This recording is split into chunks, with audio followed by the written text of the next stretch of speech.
Mendoza, 22-year-old Corey Seager led the Dodgers with 3 hits. What impressed you about his approach to hitting last night? All fields. And he can go with the long ball, but his ability to shorten up, if you notice there, he choked up a little bit, go away to left field, get a base hit to right field, and then up the middle. This guy's 22 years old. You hear a lot about these young shortstops, Jay, but I'm telling you what, this guy is so special. He's an MVP caliber player, definitely a rookie of the year. But that tonight against Arrieta, or last night against Arrieta, so impressive. Yeah, very impressive. Jessica, impressive also. Going to be back at 8 a.m. for more on this series. Jessica Mendoza, thank you much. Thanks. Baseball analyst Jessica Mendoza. So history not on the Cubs side, but this is a team that won 103 games this season.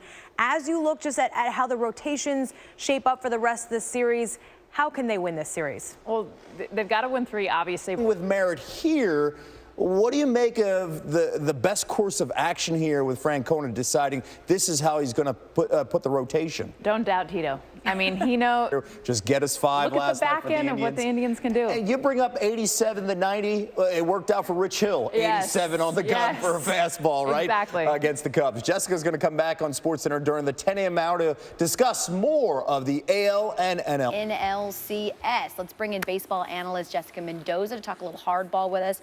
Talk about Jake Arrieta. You know, he no-hit the Cubs last August, and before the game he said he was going to draw from that experience because the lineup was mostly the same for this game. Yeah. Well, the problem was there was no Corey Seager in that game last year. He wasn't called up yet. How specifically did Seager lead the charge yesterday? You know, he is an MVP caliber player, and he's 22 years old, but really what it was is he wasn't trying to hit the ball out of the park, and against a very veteran team. He's the young guy. Sure.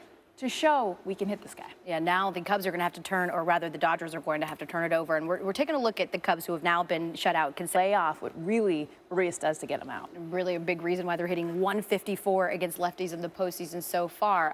All right, we do still have a big game happening in the ALCS as well. Yet again, the Blue Jays will look to stave elimination. You're joining us in another minute. Oh, yeah, I'm not going anywhere. You're not going anywhere, right? Got a good one. Jessica Mendoza is smiling. Quite the opposite feeling in Chicago this morning as the Cubs offense has gone missing against lefties. Game 2, it was Kershaw. Game 3, it was Rich Hill. What are they going to do? We see goose eggs across the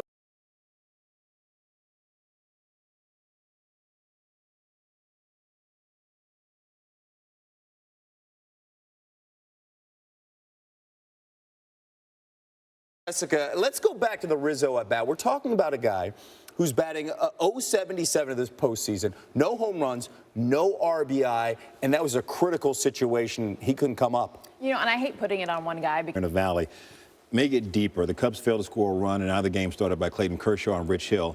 The series goes the distance. They have to face them again in games 6 and 7. So while it's just 2-1 now, okay, how dire is it for a team that won 103 games this season? It is dire. 103 wins in the regular season. Everybody's been talking about them for the last 7 months. How much of a surprise is this situation right now for this team? I mean, you think about it, even, you know, Golden State Warriors, you think about all the great teams that are better, that are honestly the best team. How often do they win the big games at the very end? Because they are the best, and we all knew this coming in. You put the Cubs. They were up 3-1 on the Cavs. Yes. Cleveland knows what happened. Mm-hmm. Yeah. Believe land. Yeah. Jessica's going to come back at 9:10 for much more on how. Leaving. Yes, you are. How the setup of the rotation will affect both league championship series going forward, especially with the. Hey, Jess Mendoza back to talk ALCS. I feel like we need a group name now. I know. I don't know if I'm going to be singing though. I'm definitely not going to. We're going to leave this singing to the pros. That was really good. Blue Jays last night, they keep their hopes alive in the ALCS. Explain to us how Josh Donaldson delivered for this team in a very MVP-like way. Exactly. And what is MVP? He knew it as soon as he threw it. I mean, he got fired up and was jumping into the dugout before they even caught the ball because he knew how on he was. So he gets the team together. He has a meeting. He gets them pumped. He hits the home run. He makes that huge diving catch. Yep. This is the MVP that we saw last season, and they need him more than ever right now. And it's a great point. It's one thing to go into a clubhouse and rah, rah, rah, but when you go on the field and back it up, it carries much more weight with his team. Let's look ahead to tonight. The Indians throwing Ryan Merritt out there, making his second ever start, only 11 innings. What he's going to throw and how they're going to approach it. What's scary is if these Blue Jays bats get going, because we know exactly what they're capable of. Great stuff this morning. We look forward to talking baseball with you throughout the week here on SportsCenter. Still ahead on the program.